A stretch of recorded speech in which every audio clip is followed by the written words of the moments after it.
नमस्कार. मी S. M. Meshram, शिल्पनिदेशक, व्यवसाय तारतंत्री, औद्योगिक प्रशिक्षण संस्था पांढरकवडा या संस्थेचे प्राचार्य श्री व्ही. जे. नागोरे यांच्या मार्गदर्शनाखाली हा व्हिडिओ तयार करण्यात आलेला आहे. या व्हिडिओमध्ये आपण ट्रान्सफॉर्मर व ट्रान्सफॉर्मरचे प्रकार पाहणार आहोत. आकृतीत दाखवल्याप्रमाणे ट्रान्सफॉर्मरची रचना असते. ट्रान्सफॉर्मर म्हणजेच असे स्थिर यंत्र त्यास दिलेल्या फ्रिक्वेन्सी व पॉवरमध्ये बदल न करता व्होल्टेज कमी किंवा जास्त करून देतो. त्या स्थिर यंत्रास ट्रान्सफॉर्मर असे म्हणतात. ट्रान्सफॉर्मरचे मुख्य 5 उपप्रकार पडत असतात.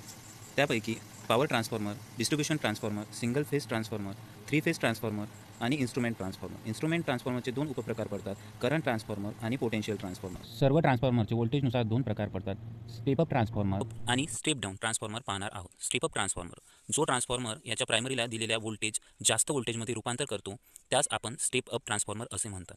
याची रचना कोर टाईप अथवा शेल टाईप असते. स्टेप अप ट्रान्सफॉर्मर प्रायमरी वाइंडिंगला जेवढे वेळे दिलेले असतात त्यापेक्षा सेकंडरीचे वेळे जास्त असतात.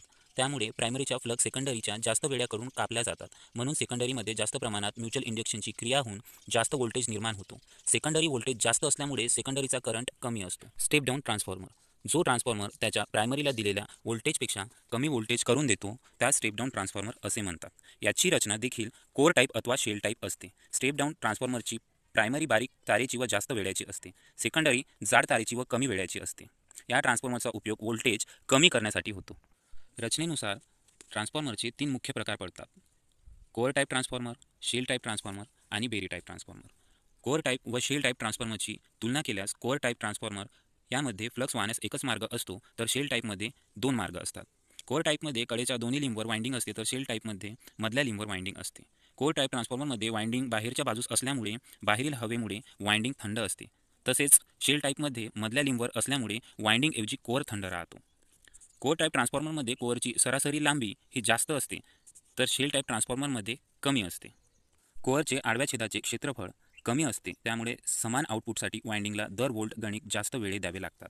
तसेच शेल टाईप ट्रान्सफॉर्मरमध्ये आडव्या छेदाचे क्षेत्रफळ हे जास्त असते, त्यामुळे वाइंडिंगला कमी वेळ लागत असतात.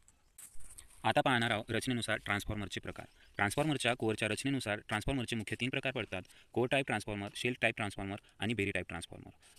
कोर टाईप ट्रान्सफॉर्मर अशा प्रकारच्या ट्रान्सफॉर्मरची रचना आकृतीत दाखवल्याप्रमाणे आहे. या ट्रान्सफॉर्मरचा कोअर हा एल टाईपच्या स्ट्रॅपिंगपासून लॅमिनेटेड केलेला असतो. बाहेरच्या लिंबकडे प्रायमरी व सेकंडरी वाइंडिंग एकमेकापासून इन्सुलेट करून एकानंतर एक अशी बसवलेली असते. आता पाहणार आहोत shell type transformer. Shell type transformer हा आकृतीत दाखवल्याप्रमाणे याची रचना असते. या प्रकारच्या ट्रान्सफॉर्मरचा कोअर हा ई टाईप व आय टाईपच्या स्ट्रॅपिंगपासून लॅमिनेटेड तयार केलेला असतो. कोअरच्या मधल्या लिंबवर कोअरपासून इन्सुलेट करून प्रायमरी व सेकंडरी एकानंतर एक अशी गुंडाळलेली असते. आता पाहणार आहोत berry type transformer. Berry type transformer यास डिस्ट्रीब्युटेड कोअर टाईप ट्रान्सफॉर्मर असेही म्हणतात. याची रचना आकृतीत दाखवल्याप्रमाणे असते. सर्व चकत्याची एक बाजू एकत्र करून त्याच्या सामूहिक बाजूवर वाइंडिंग गुंडाळलेली असते, त्यामुळे प्रत्येक स्ट्रॅपिंगची एक बाजू वाइंडिंगच्या बाहेरून आलेली असते. अशा ट्रान्सफॉर्मरची रचना किचकट असते, दुरुस्तीस कठीण असतो.